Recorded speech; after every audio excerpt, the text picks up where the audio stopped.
Olá pessoal, tudo bem? Nós estamos começando mais um bate-papo, mais um podcast, é o nosso EduCast aqui no canal da Faculdade Educ, uma instituição voltada para capacitação, instrução e aprimoramento em diversas áreas. E uma das principais áreas que nós atuamos aqui é a formação teológica.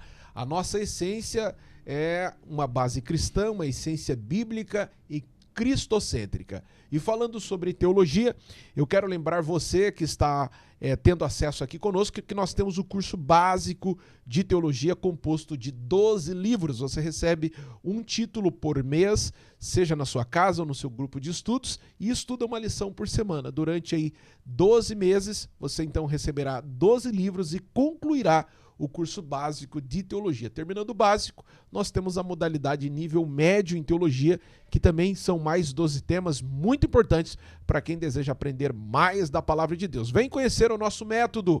Prazer, eu sou Elton Alves, faço aqui a gestão, a coordenação da instituição e hoje, na nossa bancada, eu tenho a alegria de receber aqui para o nosso bate-papo um amigo, um apoiador, instrutor, orientador, homem de Deus, professor Luiz César Veloso. É uma alegria, pastor Luiz César, recebê-lo aqui no nosso podcast e vamos trocar aí algumas experiências. Eu quero aprender muito mais contigo, pois sei que você sempre foi uma pessoa de grande relevância e de importância para o nosso aprendizado. Muito bem, meu querido. Pois é, estamos aqui de novo, né? Que Passando bênção. pelo Educ. Que bom. Nessa jornada maravilhosa que Deus nos tem dado.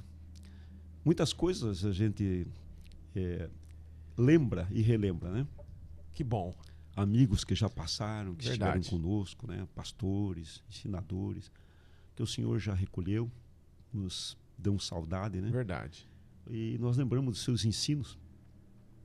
Um deles, o teu companheirão, né? O pastor Verdade. José Alves da Silva. Verdade. Andamos juntos muitas vezes. Verdade. Pastor Jurandir. Verdade. Desculpe, eu estou com um pouco de problema na garganta e tem que Aham. tossir. Pode tossir, fica à vontade. Pastor Jurandir, caminhamos junto. Verdade. Saudosa memória, amigo, companheiro, amigo do teu pai, Parceiro. também companheiro. Pastor Donizete, que está em Verdade. Tampa, Flórida. Tampa, né? Flórida. Também, companheiro. E É, outros tantos. Né? São alguns nomes aí que essa geração às vezes nem tem conhecimento, mas são pessoas aí que ajudaram, fomentaram a área teológica na nossa região com muita dedicação, com muito empenho, e o senhor fez parte dessa geração de grandes ensinadores, né? Ó, num breve início de conversa aqui, o senhor trouxe nomes importantes, pastor José, pastor Jurandir, era para mim também um grande amigo, um grande apoiador, aprendi a amá-lo assim, de uma forma especial, pastor Donizete, que já foi embora nos anos 90, né, e deixa a sua marca até nos dias de hoje aqui em Paranaguá. Foi embora, pastor Donizete, para os Estados Unidos, né, e está lá fazendo um trabalho bonito também na área Sempre de educação nos comunicando, teológica. né? Que benção. E o senhor vem nessa trajetória de aprendizado, servindo a Deus, já há muitos anos. O seu envolvimento com o reino de Deus, pastor, começou através do quê? De amigos, através da música? Porque eu sei que o senhor é um excelente músico. Como que foi o seu contato com as coisas concernentes ao reino de Deus? A Bíblia diz que tudo contribui para o bem daqueles que amam e temem a Deus, né? Verdade. E a minha família, somos de origem português, italiano, alemão, né? Olha só. Então a gente vem de um cristianismo básico, né? Cristianismo básico católico, né? E os meus pais tiveram algumas dificuldades na sua vida, perderam filhos, né?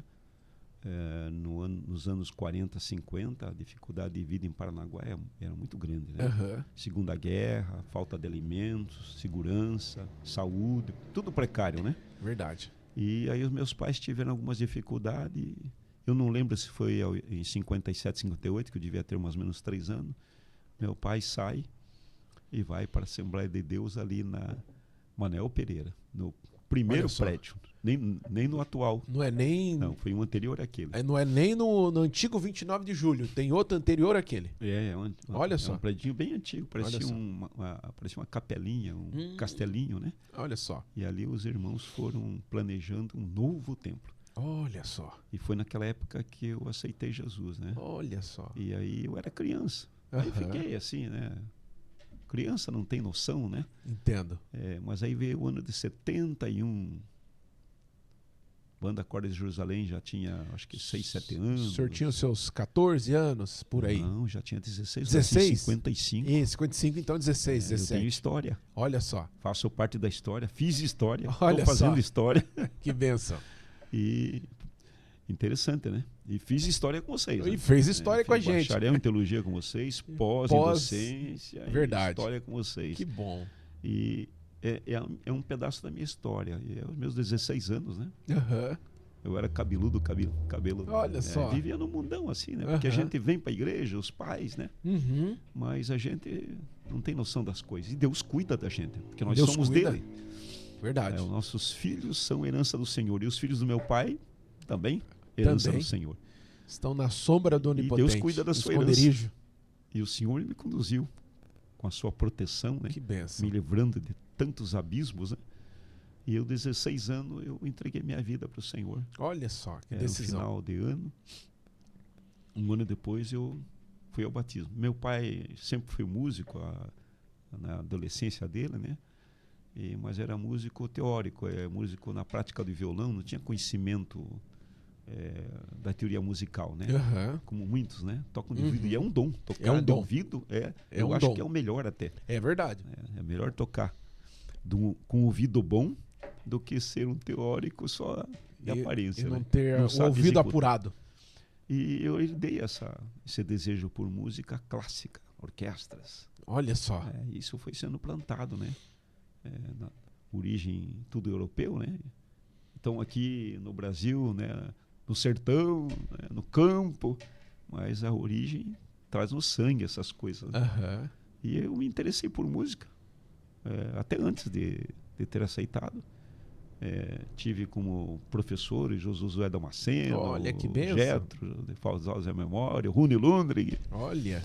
E aí em 71, que eu entreguei, em 72 eu estava tocando na banda. Já estava tocando na banda Acordes de Mas Jerusalém. em 64 eu era garotão ainda, bem criança. Meu pai me trouxe, ele já havia se convertido, vinha para a escola dominical com o papai.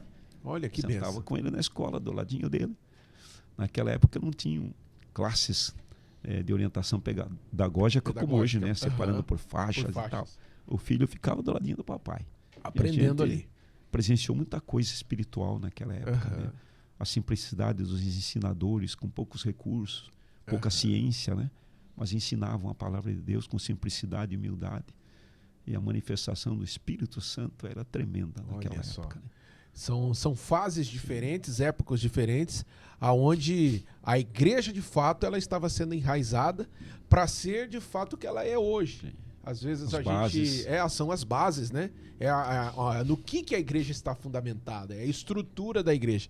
Hoje o evangelho de hoje, as igrejas de hoje parece algo tão fácil, né? Parece algo tão rápido, mas as igrejas mais tradicionais, como citamos aqui, a Assembleia de Deus, são igrejas que têm raízes e que foram plantadas debaixo de muita oração, de muita dedicação e passaram por esse processo que o senhor falou, de constituir a igreja ainda pequena, começar com um trabalho poucos recursos financeiros, materiais, e hoje desfrutar, claro, de algo mais completo, mais grandioso. Mas lá atrás teve alguém que plantou a semente, que correu, que cavou esse poço para que as coisas acontecessem. Uma observação que eu faço, até alguns irmãos, amigos assim, não levam em consideração, é o que foi plantado pelos pais da obra, né?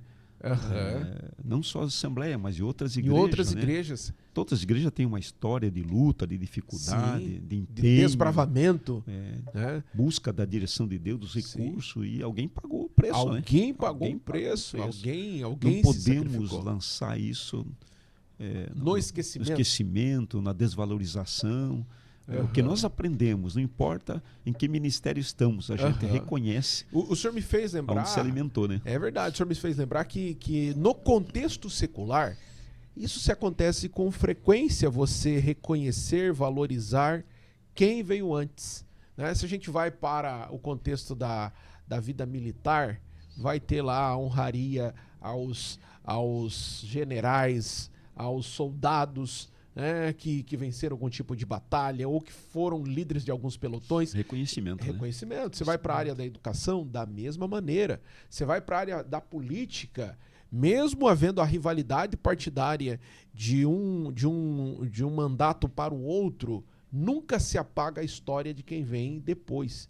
Até esses dias alguém fez uma análise para mim e falou: você observou que quando falece alguém, alguma autoridade política, mesmo ele não estando em exercício, ou a Câmara de Vereadores ou a Câmara de Deputados vai fazer aquela honraria para ele, vai honrá-lo, vai velá-lo de uma forma digna, que é o quesito do reconhecimento. Eu não sei se eu estou certo ou errado em fazer essa comparação. Isso, né, em termos, né? Claro Sim. que tem alguém que busca o reconhecimento. Mas, por exemplo, você falou sobre a área militar, né? O soldado, ele é orientado, ele é ensinado, instruído e formado para dar sua vida pela pátria sem esperar reconhecimento, sem esperar medalha. Muitos não recebem a medalha porque morreram. Então o soldado, ele é preparado para isso. Ele aprende isso. E nós, cristãos, deveríamos ter isso já na nossa corrente sanguínea, né? Saber que estamos numa luta onde, claro, o reconhecimento ele não é terreno, né? Mas não sermos capazes de apagar a história de outros que fizeram aquilo que muitas vezes nós estamos usufruindo. É mais ou menos por esse caminho? Seria essa visão? A gente recebe a honra, porque Deus está nos concedendo esse privilégio. Ele que nos deu saúde, inteligência, dons para fazer alguma coisa. Para fazer aquilo. Mas na realidade a honra é dele, porque ele é o Senhor. Então tudo que fazemos, tudo que participamos, tudo que conseguimos e onde chegamos, a glória toda dele. É por ele, para ele, são todas as coisas. Dele, por ele, para ele são todas as coisas. Olha só. Ele opera em todos. Em tudo e em todos. Nós falamos em discipulado, por exemplo, e há uma prática por natureza do ser humano, né? Eu ganhei 500 almas, eu ganhei 1000 almas, eu fiz uma cruzada.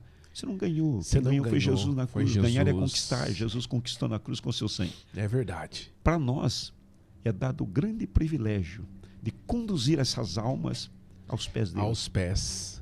O senhor falou algo e eu me lembrei de uma ministração que eu ouvi recentemente. E o pregador falava sobre bem isso, né? Que nós não ganhamos, né? Às vezes a gente vai lá, ministra no culto e 10 pessoas. Eu ganhei 10. Não, você não ganhou. Talvez você foi o 1%, talvez você foi o 2% para aquela pessoa vir aos pés da cruz, porque houve alguém que orou, houve alguém que sacrificou, houve alguém que pagou o preço para que aquela vida estivesse ali. Agora, nós estamos falando de discipulado. Ganhamos para Jesus.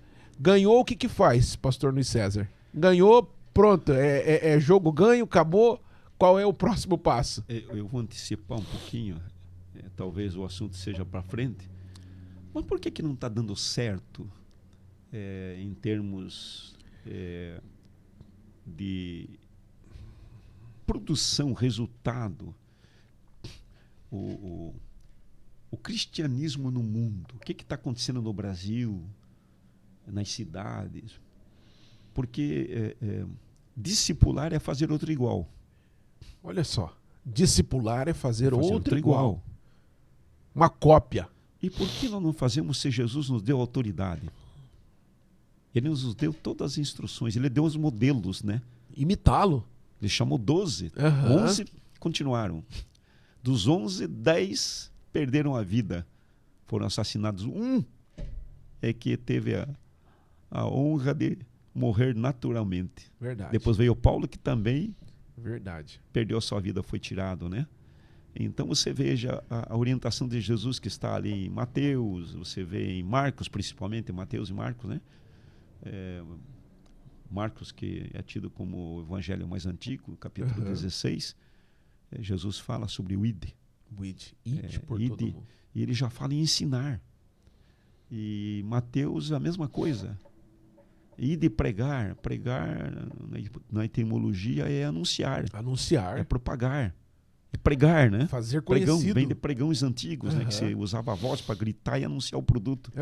Que não se tinha microfone, nem sala, nem armazém, nem mercado. Era na rua. Na rua. O caso de José, né? Quando José foi vendido pelos irmãos, foi vendido na rua, na estrada. No grito. Tá aqui, grito, quem paga? A gente tem essa ideia, né, assim, da arqueologia, né? A arqueologia traz isso, né? E aí o que acontece hoje? Por que nós não alcançamos aquele resultado? A igreja ensina, a igreja tem departamentos, escolas, claro, tem igrejas, ministérios que têm a sua própria faculdade, seu próprio sistema, né? Por exemplo, a presbiteriana tem Mackenzie. A Mackenzie. É um ponto alto no Brasil, tanto na ciência como na teologia. Por que nós não conseguimos alcançar o resultado de fazer cristãos como Cristo?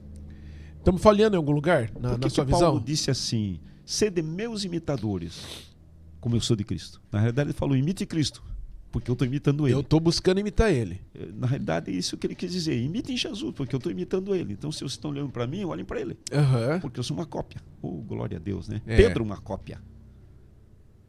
Os discípulos são chamados de cristãos pela primeira vez em Antioquia, porque faziam a mesma coisa, se comportavam como Jesus. Jesus estava sendo visto naqueles discípulos. Olha só. Tá.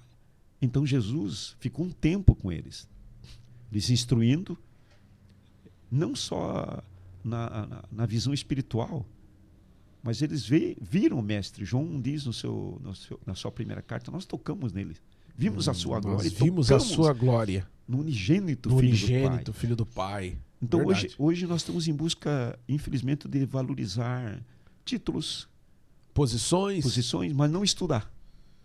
Estudar fica de lado. Na cultura do Brasil está acontecendo muito isso. Gente com diplomas de doutorados.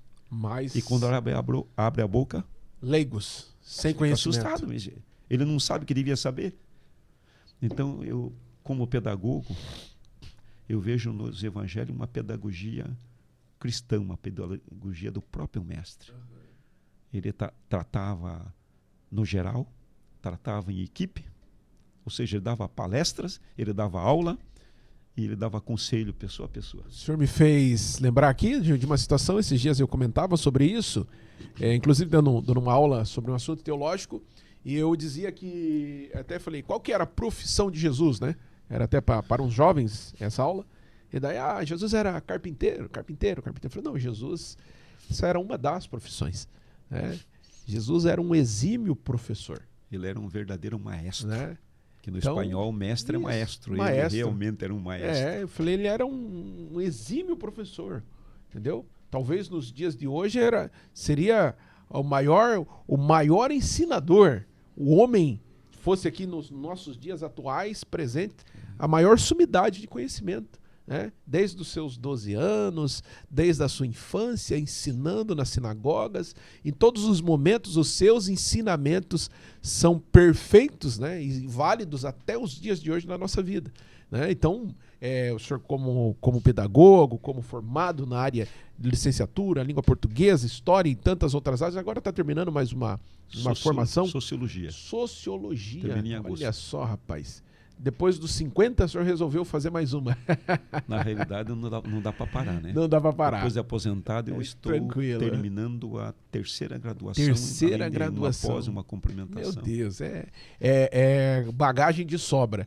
E a gente pega esse exemplo de Jesus, aplicado ao nosso cotidiano, à nossa vida, nós vamos entender que sem ele, nós não conseguimos desempenhar nada. Se não for através do modelo dele, nós não chegamos a lugar nenhum. E o senhor falava que hoje em dia há uma fragmentação desse conhecimento.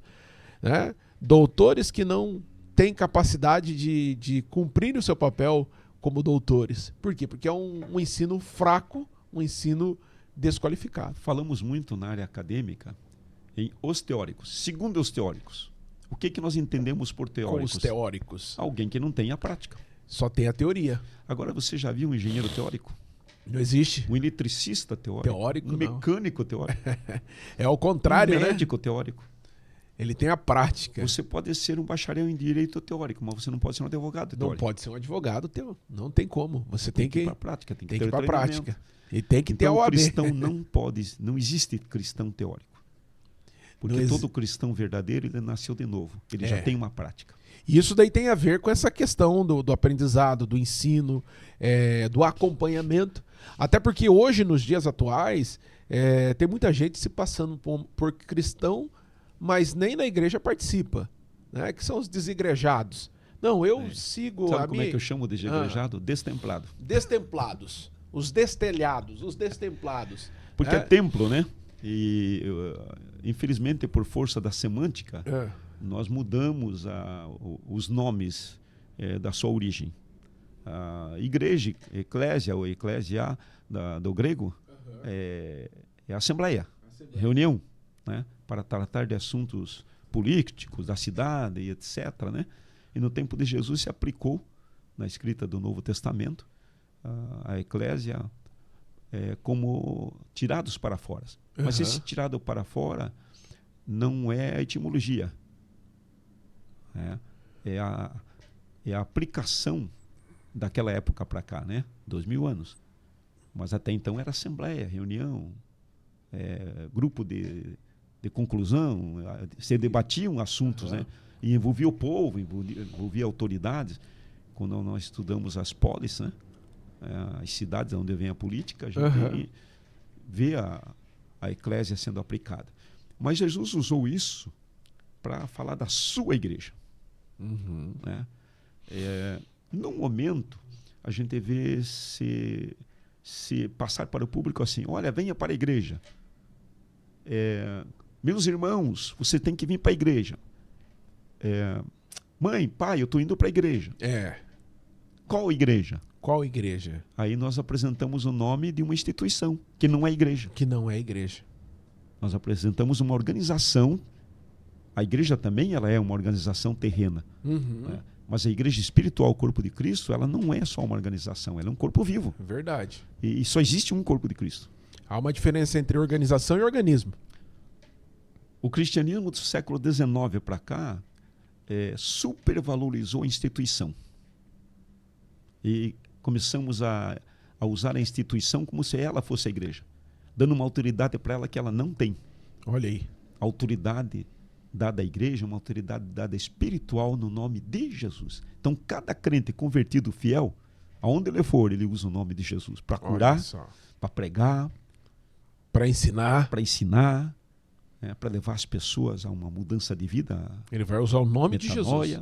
Usar o nome de Jesus. Então, o nome de Jesus, que tem poder, não foi dado para a instituição, foi dado para o seu corpo, que é único, onde habita o Espírito Santo. Olha só. E aí a palavra diz que Deus não habita em templo feito pela mão do homem. Então vai profundo isso. Então nós temos que entender que as instituições que nós chamamos de igreja, elas são organizações que se prestam serviço para o reino. Aí muita gente joga pedra. Não, Jesus não mandou fazer CNPJ, Jesus não mandou construir templo, não mandou fazer igreja, instituição. Tem razão.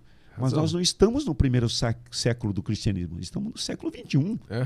E hoje nós não temos 3 mil membros, 8 mil membros. Nós temos no Brasil mais de 50 milhões de cristãos. Verdade. Qual é a casa que cabe? Verdade. Qual é o templo? Qual é o ginásio de esportes que cabe essa igreja? Não tem. Então, por força das circunstâncias, se buscou ambiente local para que se reunisse o maior número de crentes, que não cabe numa casa. Aquele trabalho primitivo que a igreja fazia era a célula, que nós chamamos hoje de célula, e alguns são contra. A igreja começou com células. Começou daquele jeito. Nas casas. Nas casas. Não tinha templo. Você ia para o templo mosaico, né? O templo da lei da Moisés, né? O que acontecia? Choque, agressões, até mortes. Porque eram duas religiões. O evangelho é chamado de o caminho. Aceita. Então eles não aceitavam. Hoje eles respeitam. Naquela época você pagava com a vida por seguir Jesus. Então hoje nós temos esse privilégio, com recursos financeiros que Deus tem abençoado, construir templos e chamar de igreja, se reunir lá. Eu fico muito contente e confortável com, se não me engano, é NVI, que fala sobre Hebreus 10, 25. Não deixe de congregar como igreja. Olha só. Como é o costume de alguns. Não deixe. O costume de alguns é deixar. O escritor diz não deixe. Não e deixe, a tradução não parem. mais atual diz não deixe de congregar como igreja. Olha, a igreja precisa congregar onde? No templo. Então, por força de semântica, o templo virou igreja. A gente não diz, mãe, eu estou indo no templo. A gente diz, mãe, eu estou indo na igreja. Mas nós sabemos, né, que a teologia mostra que o corpo de Cristo é o templo do Espírito Santo. Olha só. O Espírito Santo veio para o templo que representa Cristo. A única igreja, uma igreja só. Jesus falou às minhas igrejas. Pedro, apacenta as minhas igrejas. Não, apacenta as minhas as ovelhas. minhas ovelhas. Ele não disse sobre esta pedra edificaria as minhas igrejas. Foi sobre esta pedra edificaria a minha igreja. Então é uma só. É uma só. Então, por força das circunstâncias e necessidades de deslocamento, regiões, continentes, né? Você foi criando N instituição com nome, e isso a gente respeita, porque tem um valor histórico muito grande no Evangelho, a instituição. Mas a tendência do ser humano é olhar para o negativo, olhar para os escândalos, para os abusos e pelos fatos que não contribuem para o Evangelho. Mas engraçado Hebreus, que... Pode falar. Mas Hebreus diz que é para olhar para Jesus, autor e consumador da nossa fé. É. Não fechar os olhos para essas coisas. Mas Mas isso não pode nos impedir de fazer discípulos. Fazer discípulos. Essa posição do Senhor que fala sobre essa condição de que muitas vezes ocorre essa ideia de denigrir a imagem da igreja e até de dentro da própria igreja. Você não conhece a história. O próprio cristão ele acaba destruindo a sua própria identidade. E são histórias lindas. Por não conhecer a história, não conhecer um pouco do contexto cristão e acaba destruindo a sua própria história. A gente falava sobre história, eu lembrei também aqui de um assunto que é bom que a gente coloque aqui, e o senhor entende da área da história. Até o evangelho nos dias em que vivemos, né? O evangelho, por exemplo, o evangelho no Brasil, né?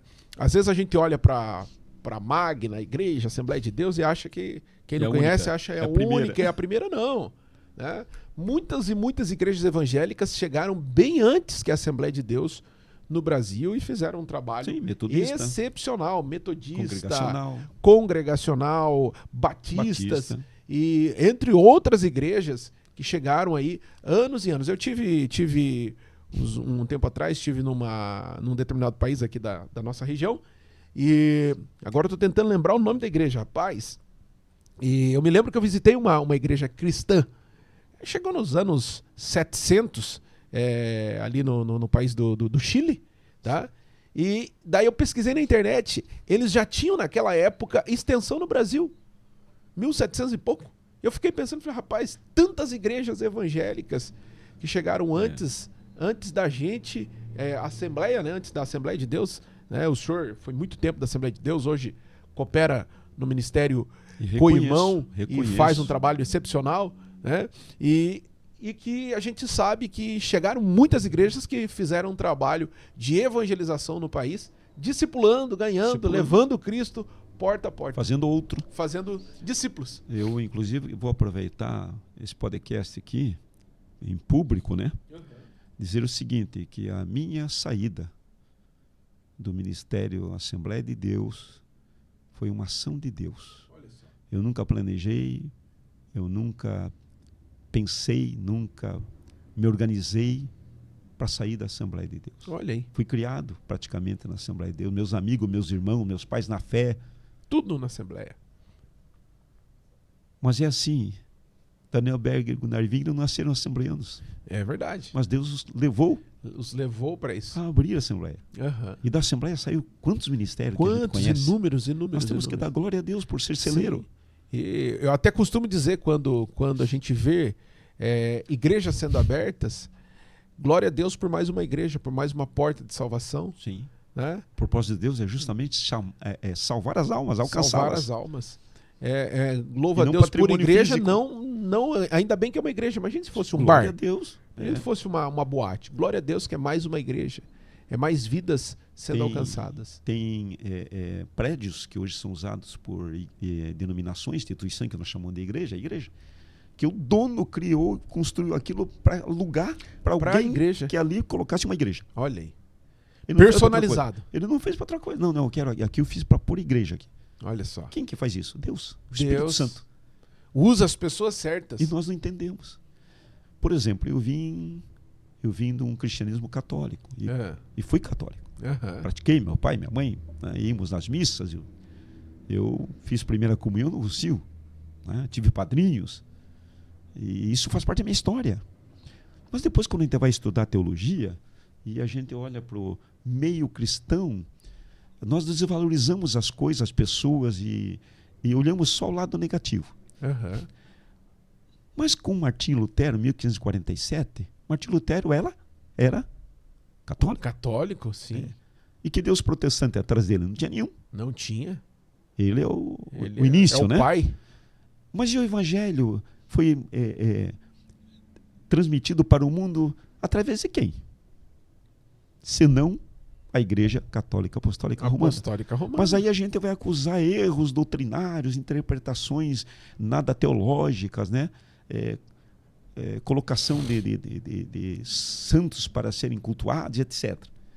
Mas a gente esquece que o evangelho que chegou até nós foi o evangelho cultivado, guardado pelo Senhor. Sim. Dentro deste movimento que se chamou de igreja, que se diz que é a única, mas a Bíblia não diz isso, né? Uhum. A única igreja é espiritual, é o corpo de Cristo, como tratamos aqui, e é para essa que Deus deu a autoridade do nome de Jesus, é para essa que Jesus deu o serviço missionário de conquistar, digamos assim, conduzir as almas a Cristo pela sua pregação e ensinar para que aquela alma transformada mude somente a metanoia, né? Mude somente pelo evangelho e ele passe a ser alguém que também conduz a palavra, alguém que também carrega a mensagem de salvação para outro. Então discipular é fazer um outro Cristo. Igual? Um outro Cristo. Nós precisamos ser iguais a Cristo. E nós precisamos analisar muito o que estamos fazendo diante das igrejas. Estamos sendo um Cristo? Estamos refletindo o brilho de Cristo? Qual era a primeira característica de Jesus? A primeira. Por que ele veio? Por que ele deu a sua vida? Amor. Amor, porque Deus amou o mundo de tal maneira. Não foi nós assim? Estamos encontrando amor nos homens que se dizem homens de Deus? Está havendo amor ao próximo? Amor às pessoas? Estamos vendo isso? Porque é uma corrida para conhecimento teológico. Eu vejo pastores como se fossem filósofos, misturando a escritura com filosofia e vira um mingau. Que às vezes as pessoas que têm um pouco de conhecimento de filosofia sabem o que está sendo falado. Né? A filosofia não transforma ninguém. Ela só é uma forma de o homem refletir acerca sobre da a verdade. E a verdade. Mas ela não é a verdade. A filosofia está em busca da verdade. Mas o evangelho é a verdade. É uma diferença gritante. Por isso o evangelho não é ciência, é poder de Deus. O evangelho é poder de Deus. Enquanto que a filosofia é uma ciência. Porque o evangelho da cruz é poder de Deus. Poder para salvação, poder para transformação. Esse evangelho que nós temos que transmitir para o discípulo, a mensagem que ele tem que carregar. Uma mensagem cheia de amor. O discipulador, o pastor, o evangelista, o missionário, ele não vai transformar ninguém. Ele vai contactar pessoas e deixar semente. Ele não vai fazer a semente crescer. Ele não vai fazer a semente dar folhas, fruto. Não. Ele só vai colocar a semente chamada o evangelho. Dali para frente é com o Espírito Santo. Para que essa semente possa germinar, crescer e dar o seu devido fruto. Um dos equívocos, não vou dizer erro, um dos equívocos no discipulado de hoje, que nós queremos fazer alguém que siga a nossa linha teológica, a nossa linha denominacional, a nossa visão religiosa, e a pessoa não nasceu de novo. Ela ouviu de Jesus, ela quer conhecer Jesus, mas parou ali. Virou um método. Então, nossos métodos não estão de acordo com o de Cristo. Com o de Cristo. Porque todos os encontros de Jesus, alguém saiu transformado. Saía transformado. Toda Verdade. vez que ele abriu a boca, alguém saiu mudado. O Zaqueu é um dos maiores exemplos, né, dos dias de hoje. Eu acho linda a história de Zaqueu. Zaqueu, eu até quando ministro sobre Zaqueu, eu falo sobre isso. Zaqueu era a pessoa que ele não procura Jesus por uma doença, ele não procura Jesus por uma necessidade, ele apenas queria ver Jesus passar. Ele procura um lugar de segurança e conforto que é em cima de uma figueira brava, de um sicômoro, talvez até cruza as pernas, coloca a mão na cabeça. Vamos esperar. Eu vou ficar aqui vendo quem que é esse camarada passar. Ninguém o convidou. Ninguém convidou. Ninguém o evangelizou. Não, não. Agora, quando Jesus chega, passa ali por Jericó, pela região, Jesus olha para Zaqueu e chama Zaqueu pelo nome. Eu acho lindo, pastor Luiz César, essa expressão de Jesus, porque Jesus ele não chama pelo apelido, Jesus ele não chama pelo sobrenome, Jesus chama Zaqueu, ele chama pelo nome. Daí vai para a questão da essência, né? Nós temos um nome, Jesus sabe quem nós somos, ele sabe qual é a nossa necessidade. Você vê a cultura judaica. Respeito à pessoa, chamando a pessoa pelo nome. Pelo nome, pelo nome, pelo nome. Deus chamou Abraão pelo nome. Chamou Moisés pelo nome. Ele nos chama pelo nosso nome. Pelo nome, né? Glória, rapaz, né?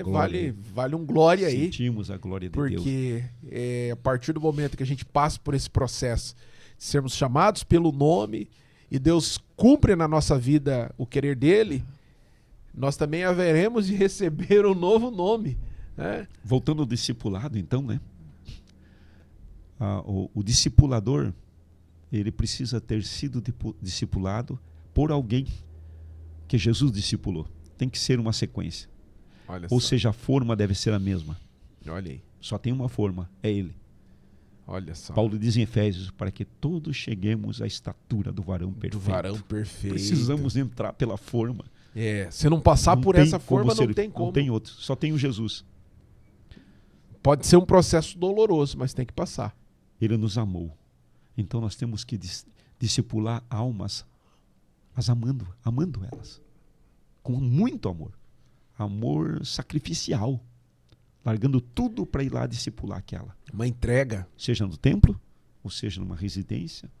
Um cuidado. Com amor. Com amor.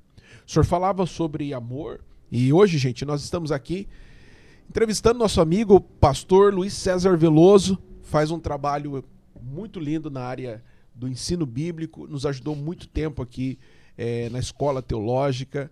É um exímio músico, excelente homem de Deus, talentoso em diversas áreas. E estamos aqui entrevistando, falando um pouquinho sobre a importância do discipulado na vida cristã. Hoje o pastor Luiz César Veloso atua no Ministério Cristão Renascença, em Paranaguá, ali pastoreado pelo pastor Laudecir de Nascimento, amigo nosso da Costa Nascimento, amigo nosso também. Deixa aqui o meu abraço ao pastor Laudecir.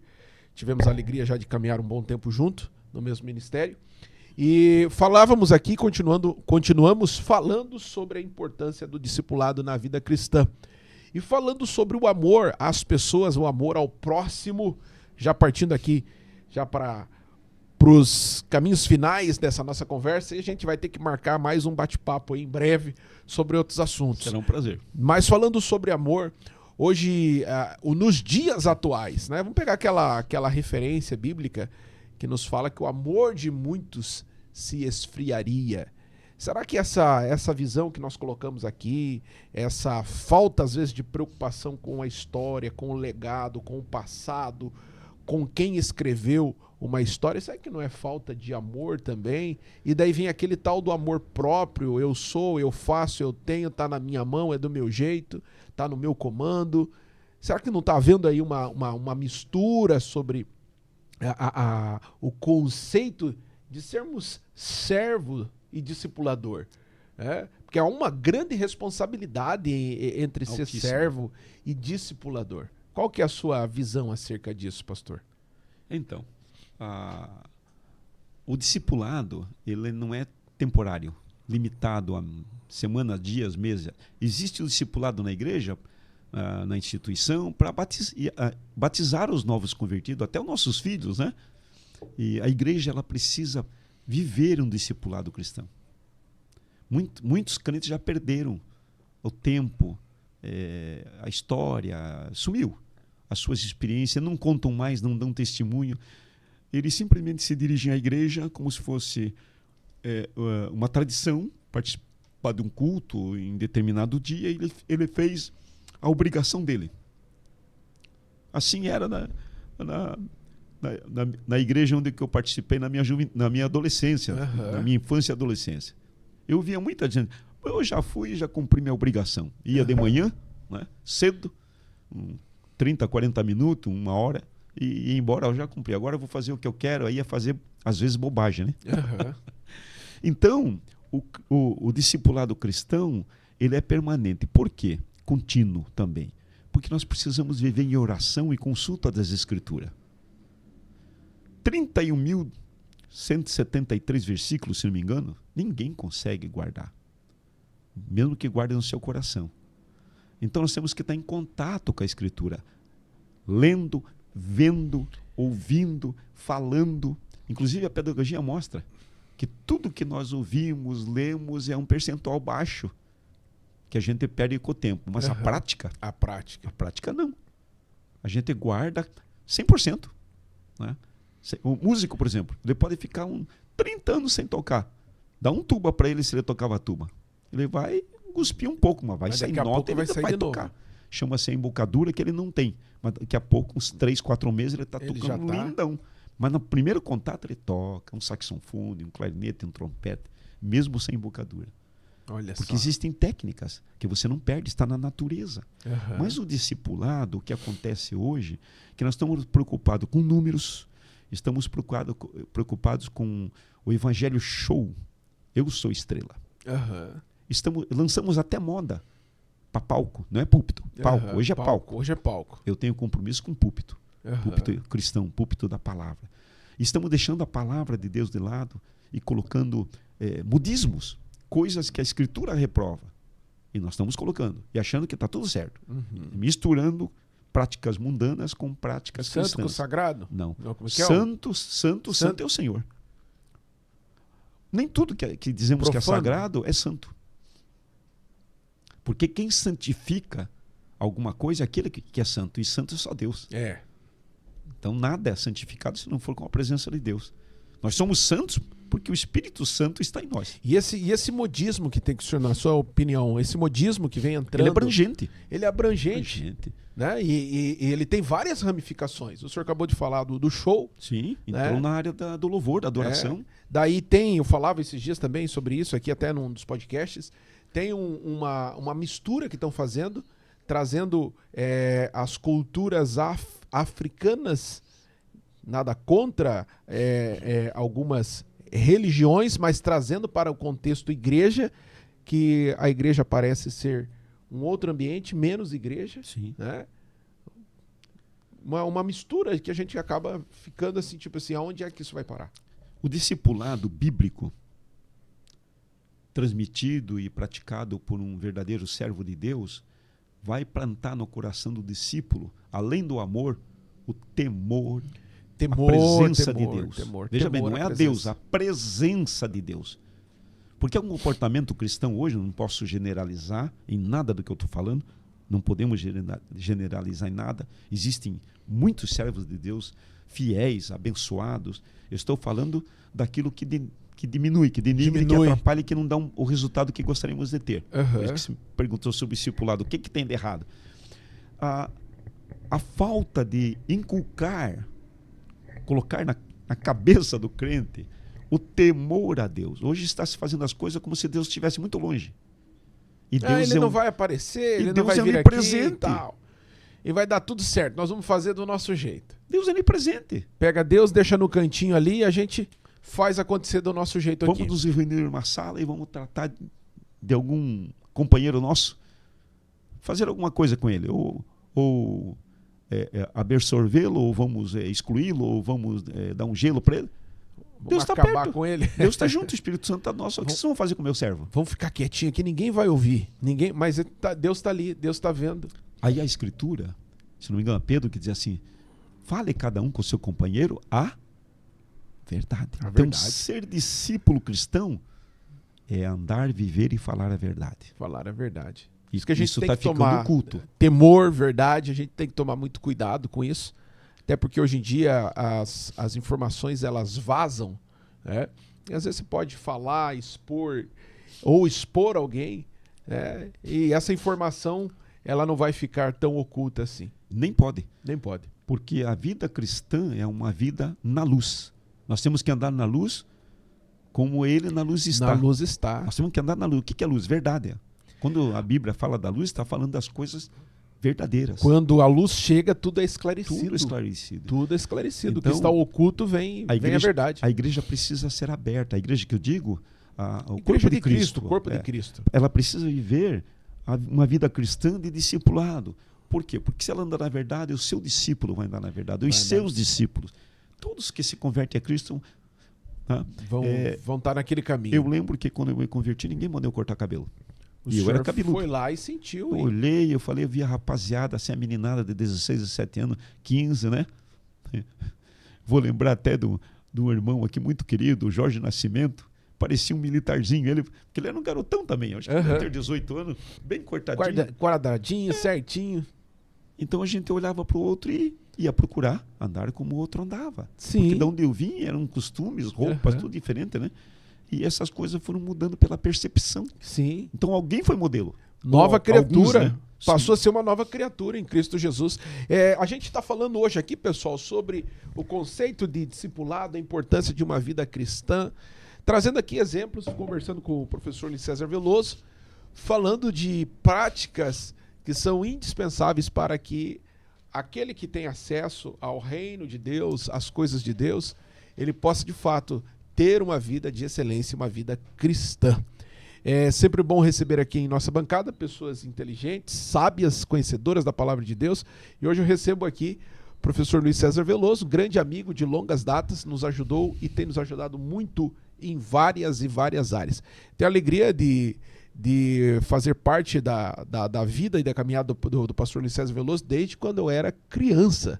Tá? Olha, eu me vejo a lembrança que o pastor Luiz César tinha uma casa próximo do Templo Central da Assembleia de Deus, no Jardim Eldorado, e era normal eu ir lá, Sim, nos finais da tarde, brincar com o Júnior, né? Seu filho, meu amigo já de longas e longas datas. E não foi nenhuma nem duas vezes que nós pulamos aquele muro lá, hein?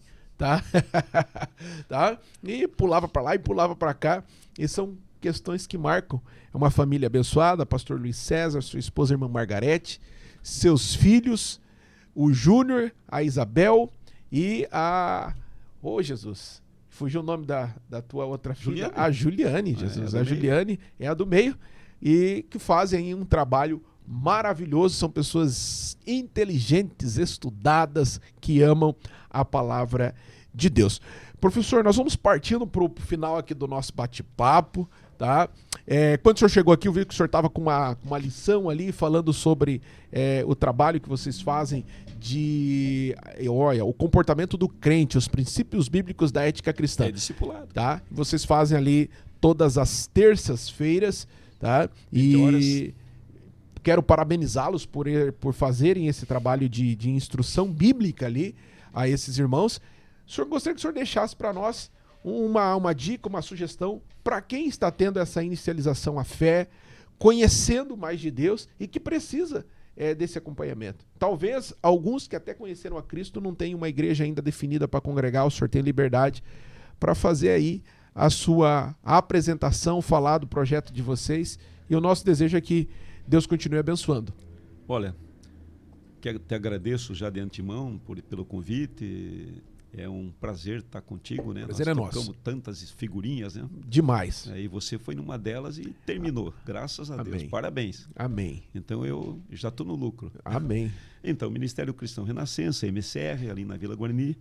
Novembro agora vai completar 4 anos. Que bênção. É um ministério novo, com bastante trabalho, aberto para atender pessoas que vêm para conhecer Jesus. Tem pessoas que estão se convertendo ali e tem alguns milagres que mais tarde eu vou ter que contar. Que bênção. Né?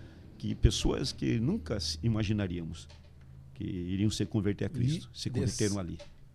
Decidiram por Jesus ali. Alguns já desceram as águas, pessoas até de fora de Paranaguá que aparecem ali, porque o bairro tem muitas igrejas, né? Muitas instituições, né? Então, o Ministério Novo. E a ideia ali é não fazer um trabalho domingo de manhã que segure o membro, o congregado no templo, mas que fique com a família, tenha seu descanso, seu lazer, e à noite um culto mais abrangente, Uhum. um pouquinho mais demorado. Começa às 19 horas e termina às 21, 21h30, Aham. justamente porque é um único encontro. E o estudo bíblico passou a ser feito no meio da semana. Olha só. A terça-feira, das 20 às 21h30, né, 21h45. Usa-se uma revista para 4 meses, são Olha só. 17 lições. E a ideia é justamente discipular os membros da igreja. Olha que bênção. Os membros fazem parte de um discipulado contínuo. Então, o primeiro quadrimestre que nós estudamos de fevereiro para cá, o primeiro quadrimestre, o título era Edificarei a minha igreja. A minha igreja. Falamos só sobre igreja, esses assuntos que até discipulado tem, né? Uhum. Então, existe o curso discipulado para o batismo. Existe o discipulado contínuo Que é na esse vida que a igreja cristã. faz. E é o que nós estamos tratando. Então, o discipulado é fazendo o outro igual. Fazendo o outro igual. Olha só que Discipulado é isso, interessante. é fazer um outro igual. Quando alguém vê um Veloso, vai dizer, eu vi Jesus na vida do Veloso. É, Se ele não, lindo isso. Se ele não disser isso, eu perdi É o meu lindo. trabalho. É lindo essa questão, que sirva até de exemplo para nós isso. Se você quer saber se uma pessoa é um verdadeiro cristão, veja se ele tem as atitudes de Cristo. Veja se ele reflete o brilho de Cristo. No falar, no agir, no pensar. Se ele faria como Cristo fez. Andar na verdade. Andar ser a verdade. na verdade, ser a verdade, né? Porque através dessas atitudes, através desse comportamento, nós estamos de fato cumprindo um chamado, uma vocação, um id de Cristo para as nossas vidas. Gente, nós tivemos a alegria hoje aqui de entrevistar, conversar, é um bate-papo, né? Pastor Luiz César Veloso tem muito assunto, seu conhecimento é enriquecedor. É um companheiro de guerra de muitos anos. Sou grato a Deus pela sua vida. Amém. Inúmeros conselhos, né, que recebi, mastiguei, me alimentei, absorvi. Né? Quantas e quantas vezes o pastor Luiz César foi aquela pessoa determinante para nós em vários e vários projetos. Né? Até quando eu iniciei na música. Né? Coisas saxofone alto. Né? Foi através da sua pessoa, através de algo que Deus lhe deu por sonho. Por visão. Né? E daí passou um tempo ali, eu acabei me envolvendo na obra de Deus através de um instrumento. Eu falo isso e falo com alegria porque talvez se não fosse a música, eu não estaria nos caminhos do Senhor. Mas a música foi um dos meios que me fez, na adolescência, ter a alegria de vir para a igreja. Eu e muitos milhares.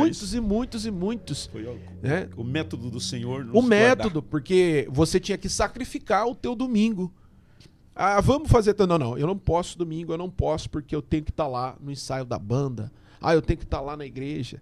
E aquilo ali nos fez aprender a servir. Quantas e quantas vezes... Nós estamos falando de discipulado, de serviço. Quantas e quantas vezes nós chegamos na igreja e antes de você tocar o seu instrumento, a gente era orientado ali a arrumar a igreja, a limpar o ambiente, né? A limpar o local.